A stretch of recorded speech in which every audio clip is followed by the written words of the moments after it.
thing you think of when you hear someone say the word dance? Maybe it's pink tutus, maybe it's spinning around on your toes, or maybe it's the game Just Dance. Whatever you think of, they're all included. Dance is a really broad topic, but today I want to focus on one specific genre called jazz. So personally, my dance career started when I was really young with little tiny ballet slippers. It lasted for a couple years before I decided to try sports. And when I got into middle school, I did dance again and I joined a club. And that was the start of 6 years dancing almost every day. I had wonderful coaches, friends, and family who loved and supported me in all that I did and pushed me to become better. To dance is to express feelings, emotions, and oneself. To some it may look random, but for a dancer it takes lots of hours and hours that go into just 2 to 3 minutes on the dance floor. To create a dance, one must think about a story that they want to tell. And once they find that story, they think of the music that they want to portray that story, and the different moves and techniques that can be pieced together to share that story with the audience. So today I want to help you see the hard work and dedication that goes into dance and how much talent dancers have to put on just a couple quick minutes of a performance. So let's dive in and find out the history of jazz dance and see how it has grown and developed over the years.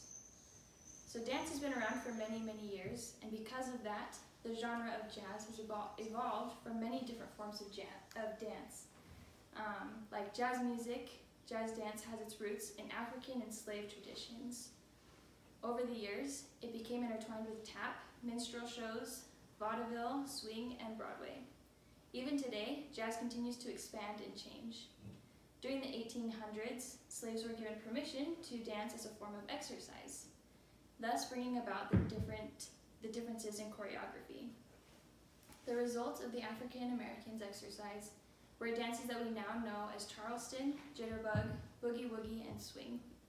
Today's style of jazz can vary depending on the choreographer and the message and mood being portrayed. It can be more fluid motions, sharp, excited movements, and even hip-hop-like. A jazz dancer, McVeigh says, "Jazz dance continues to be a genre which can vary according to contemporary trends while maintaining a strong and consistent foundation." So let's take a look behind the scenes. What makes up these jazz dances? One of the most important aspects of this is a technique. Without good technique, you can't be a good dancer. From the Bing Dictionary, technique means execution or performance of an artistic work. And McVeigh would add, technique is essential for jumps and turns, where correct posture is essential to properly execute such moves. In just about any case, a jazz dancer will most likely tell you that a strong core is critical for these moves. And so just as important is conditioning. Because all movement comes from our core, it needs to be one of the strongest parts of a dancer's body. This requires healthy eating, cardio, and a lot of core strengthening exercises such as crunches, planks, leg lifts, etc. Having strong central control makes it possible to maintain balance while performing powerful movements.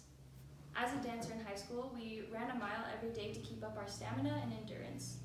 So not only is dance beautiful, but we learned from the early African Americans that it is great exercise as well. To conclude, it is so interesting, almost intriguing, to learn the details and behind the scenes of a dance. Knowing the history of jazz, understanding the techniques, and work it takes to help,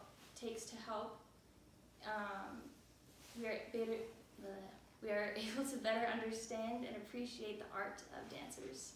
So next time, your parents make you sit through your sister's dance recital, or maybe you are the parent sitting through your daughter's dance recital, you can have more appreciation for what is going on stage and the process of putting a dance routine together.